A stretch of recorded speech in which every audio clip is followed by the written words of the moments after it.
वहीं मध्य प्रदेश में कोरोना का कहर लगातार जारी है। पिछले 24 घंटों में कोरोना के 913 नए मामले सामने आए हैं।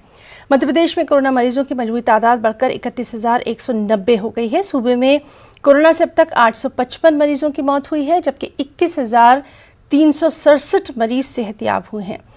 मध्य प्रदेश हुकूमत ने कोरोना के बढ़ते कहर के दरमियान सभी वुज़रा, मेंबरान असेंबली के जुलूस, जलसों और मीटिंगों पर 14 अगस्त तक के लिए पाबंदी लगाने का फैसला कर लिया है।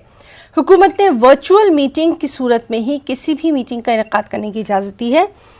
मास्क सभी के लिए लाजमी है, चाहे वो वजीर हो या फिर आम आदमी। और क्या कहते हैं मध्य प्रदेश के वज़ीर दाखिला, आप भी सुनिए।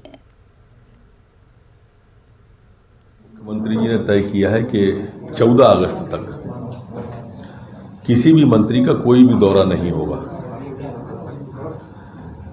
किसी भी सांसद का, किसी भी सम्मानित विधायक का सार्वजनिक कार्यक्रम, मंत्री का सार्वजनिक दौरा नहीं होगा।